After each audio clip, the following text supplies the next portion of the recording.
Hello दोस्तों, नमस्कार। ब्राइटवे teaching centre के यूट्यूब चैनल पे आप सभी का स्वागत है।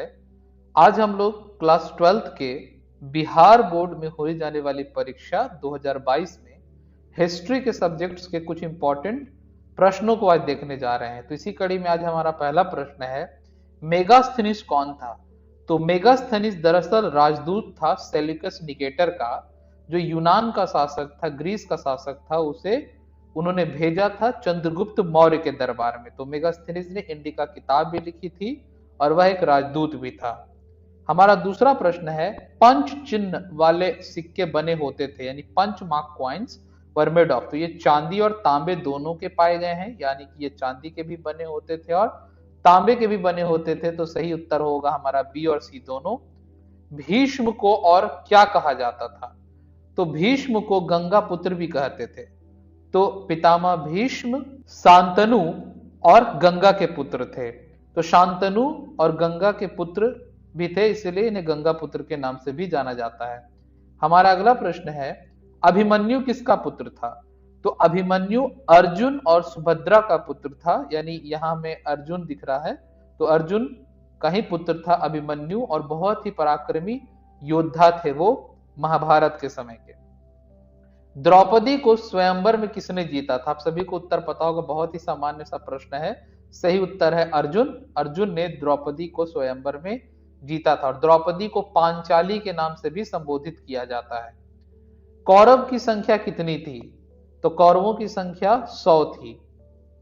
महाभारत की रचना किस भाषा में हुई है? सही उत्तर है संस्कृत।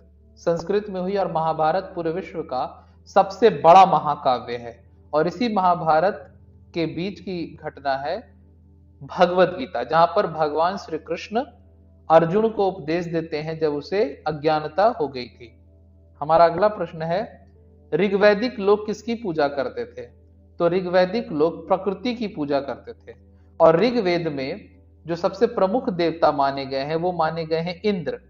इंद्र को पुरंदर भी कहा जाता था, यानी कि किला तोड़ने वाला। तो अकेले ऋग्वेद में 250 श्लोक सिर्फ इंद्र के लिए ही है। इसके अलावा अग्निदेव, वरुण देव और सोम जैसे प्रकृति देव हुआ करते थे। तो प्रकृति देवी देवताओं की पूजा की जाती थी। हमारा अगला प्रश्न है, नाथ मुनि का संबंध किनसे है?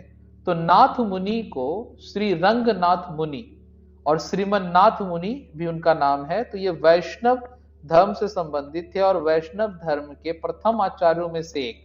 इन्होंने योग रहस्य और न्याय तत्व जैसी किताबों की भी रचना की। योग रहस्य और न्याय तत्व, तो न्याय तत्व और योग रहस्य जैसे पुस्तकों की भी रचना की थी इन्होंने, नाथ मुनि ने।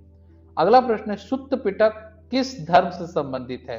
तो त्रिपिटकों में से एक सुत्त पिटक बौद्ध धर्म से संबंधित है। आपने त्रिपिटक का नाम सुना होगा, विनय पिटक, सुत्त पिटक, अभी धम्म पिटक।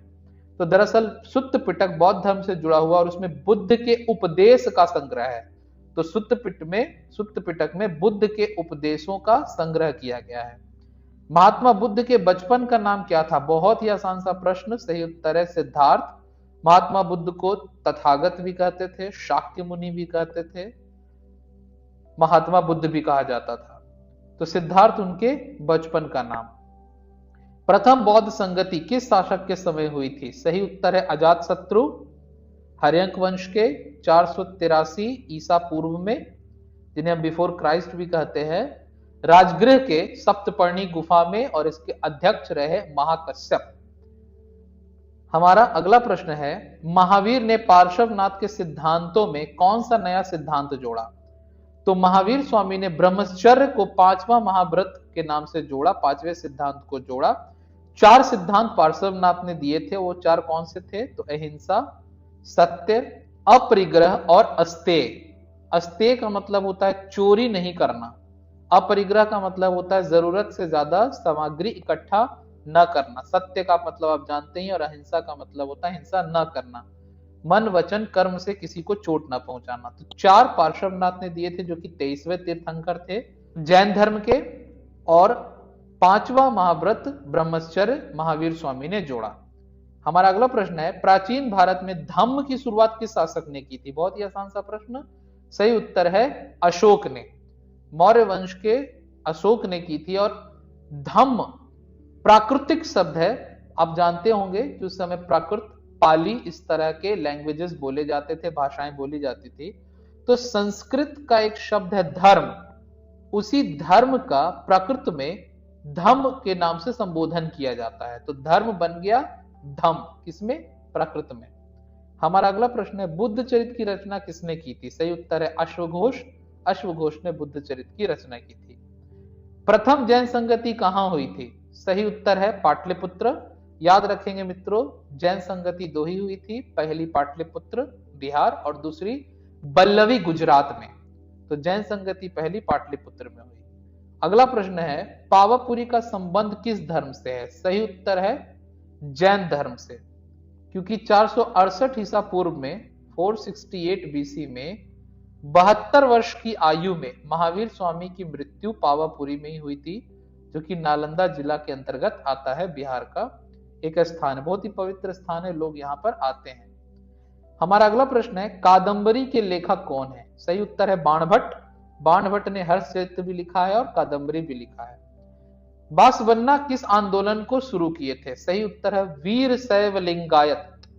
वीर शैव लिंगायत कर्नाटका में इसकी शुरुआत हुई थी और बासवन्ना ने इसे आरंभ किया था 12वीं सदी के आसपास की यह घटना है। हमारे आज के वीडियो का आखिरी प्रश्न है आईने अकबरी कितने भागों में विभक्त है? सही उत्तर है 5 और इसे पूरा होने में 7 वर्ष का समय लगा। और अकबर के दरबारी नवरत्नों में से एक अबुल फजल ने इसकी रचना की थी। अबुल फजल ने इसकी रचना की थी। तो आज तक फिलहाल इस वीडियो में इतना ही, फिर मुलाकात करेंगे नए प्रश्नों के साथ। तब तक अपना ख्याल रखेंगे, मन लगाकर पढ़ेंगे। गुड बाय, जय हिंद।